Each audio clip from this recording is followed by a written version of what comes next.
दिल्ली और मिल्कीपुर पर बीजेपी की जीत का खुला राज। बीजेपी विधायक ने उठाया जीत के फॉर्मूले से पर्दा। कहां चूक गई दिल्ली में आम आदमी पार्टी, कहां गलती कर बैठी अखिलेश और उनके सिपाही। हाल ही में दिल्ली विधानसभा चुनाव और अयोध्या की मिल्कीपुर सीट पर हुए उपचुनाव में बीजेपी की जीत पर विपक्ष लगातार आरोप लगा रहा है, लेकिन इन सब के बीच बीजेपी के ही विधायक ने बीजेपी की जीत की असली वजह सबके सामने रख दी है। बीजेपी विधायक ने राजधानी और मिल्कीपुर सीट पर विपक्ष की वो कमियां सामने रखी जिसकी वजह से उनके हाथ हार लगी। दरअसल बस्ती के हरैया से बीजेपी विधायक अजय सिंह ने सबसे पहले अयोध्या के सपा सांसद अवधेश प्रसाद पर हमला बोला। अभी एक हफ्ता पहले वो छाती पीट पीट कर रो रहे थे जब उसी अयोध्या में एक मुस्लिम ने एक निषाद परिवार की, गरीब परिवार की बेटी के साथ बलात्कार करता है, हत्या करता है, बलात्कार करता है, तब कोई आंसू नहीं बहा, न कांग्रेस का न सपा का। और अभी जब ये घटना हुई तो छाती पीट पीट के रो रहे हैं, क्योंकि पता है कि हिंदू का हिंदू से।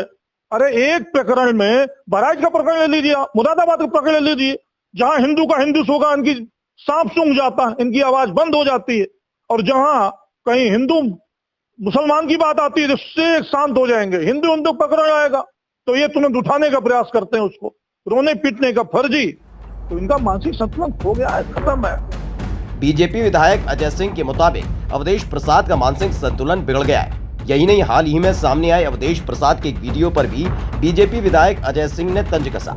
इसके साथ ही बीजेपी विधायक ने सपा और अखिलेश यादव पर भी हमला किया और मिल्कीपुर सीट पर हुई जीत को मोदी की गारंटी की जीत करार दिया।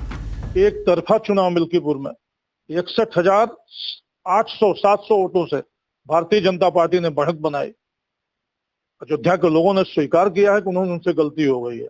पूरे देश में आपको पता होगा, हमसे तो कई सारे ऐसे लोग वहां मिले चुनाव के दौरान जिन्होंने कहा कि होटलों में गए, आईडी अयोध्या की दिखाई तो होटल वालों ने होटल नहीं दिया, उनको कहा नहीं आप लोग तो गद्दार हैं, आप लोगों को हम होटल नहीं दे सकते।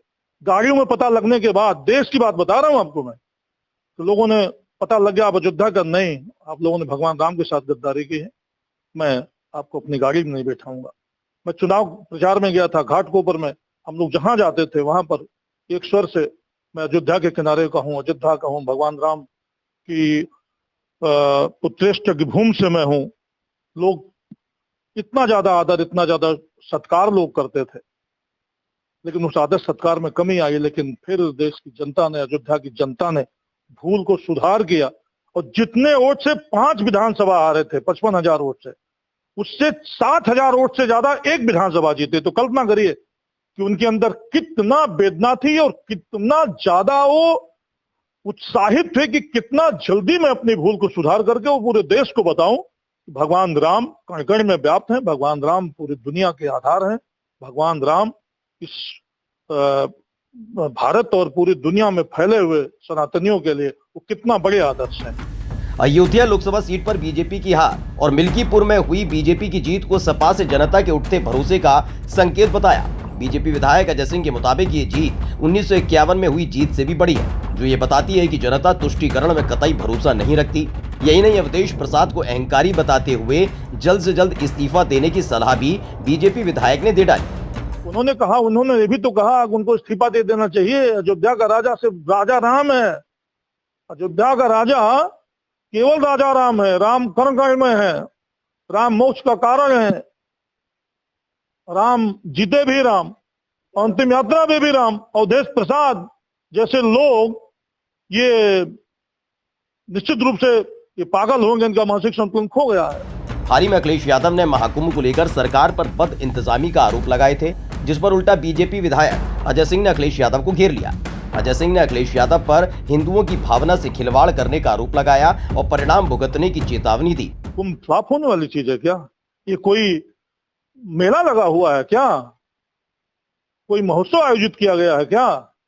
और एक कुंभ है, सनातन परंपरा से जुड़ा हुआ है, ये हमारे आपके जमाने का नहीं है। फ्लॉप होना या सफल होना ये इस पे डिपेंड नहीं करता कि आप सर्टिफिकेट दोगे। ये सनातन सदियों से चला आ रहा है महाकुंभ। ये कोई आयोजित नहीं होता है, ये प्रायोजित नहीं होता है, हमारी सनातन परंपरा का हिस्सा है कि हर 12 साल पर पूर्ण कुंभ लगता है, हर 6 साल पर अर्ध कुंभ लगता है, और ये ग्रह नक्षत्रों की गतियों पर आधारित होता है। ये ग्रह नक्षत्रों के गतियों पर आधारित होता है। ये मेरे सर्टिफिकेट देने से या समाजवादी पार्टी या कांग्रेस के सर्टिफिकेट देने से इसको सर्टिफिकेट नहीं मिलता। अगर कांग्रेस का बस चले और समाजवादी पार्टी का बस चले तो सबको इस्लामीकरण कर दे, क्योंकि उनको सत्ता से मतलब है, अपने परिवार से मतलब है। सबका साथ अपना विकास, उनका उद्देश्य क्या है? सबका साथ अपना विकास, अपने परिवार का विकास। और भारतीय जनता पार्टी सबका साथ, सबका विकास, सबका प्रयास और सब पर विश्वास। वहीं दिल्ली में बीजेपी की प्रचंड जीत पर और अरविंद केजरीवाल की हार पर भी बीजेपी विधायक अजय सिंह ने तंज कसा और कहा कि झूठ के बल पर केजरीवाल ने 10 साल तक दिल्ली की जनता पर अपना राज किया, मगर उनका झूठ बेनकाब हो चुका है और दूध का दूध पानी का पानी हो चुका है। अब केजरीवाल ने एक बार तो यात्रा कर चुके हैं, एक बार यात्रा कर चुके हैं और निश्चित रूप से गलत किए होंगे तो उनको तैयार रहना चाहिए, क्योंकि उन्होंने पूरी तरह झूठ बोल करके, फरेब करके, विश्वासघात करके, धोखा करके दिल्ली की जनता से 10 साल तक उन्होंने राज किया। एक ईंटा रखा क्या उन्होंने दिल्ली में? सिर्फ रेवड़ी बाती है, रेवड़ी बात के चुनाव जीत रहे थे, झूठ बोल के चुनाव जीत रहे थे। गंगा जी को साफ कर दूंगा, आचमन करूंगा तब मैं चुनाव में आऊंगा। जमुना जी के पानी का आचमन करके तब मैं चुनाव में आऊंगा। माफी मांगने से होता है क्या? 10 साल में क्या किया? कोई 1 साल का मामला था, अरे भाई पहले 5 साल चलो ठीक है, हर बार माफ करेगी जनता क्या? जनता की माफी करने का एक लिमिट है, एक सीमा है। जनता हर बार माफ नहीं करती है। जनता ने उनको सबक सिखा दिया, उन्हीं को हरा दिया। उनके प्रधानमंत्री, मुख्यमंत्री हार, केजरीवाल हार गए, सिसोदिया जी हार गए, बड़े बड़े विकेट गिर गए, सौरभ भारद्वाज हार गए, कोई बचा गया? सब तो हार गए। अरे सब जेल की यात्रा कर चुके हैं। जनता ने माना उन्होंने गलत किया, उन्होंने घोटाला किया, शराब घोटाला उन्होंने किया, दवा घोटाला उन्होंने किया, कई तरह के घोटाले उन्होंने किए, जेल की यात्रा की। अगर वो सही होते, दिल्ली की जनता स्वीकार करती कि इनके साथ जाती हुई, तो जीत जाते। दिल्ली की जनता ने स्वीकार किया कि ये गलत किया इन्होंने। यही नहीं, केजरीवाल के साथ साथ आम आदमी पार्टी के कई दिग्गज नेताओं की हार पर भी बीजेपी विधायक ने हमला किया। फिलहाल दिल्ली और मिल्कीपुर सीट पर बीजेपी की जीत ने पार्टी में जबरदस्त उत्साह बढ़ा दिया है, जो बीजेपी विधायक के बयान और चेहरे पर साफ नजर आया। स्पेशल डेस्क, स्काई न्यूज, नया भारत।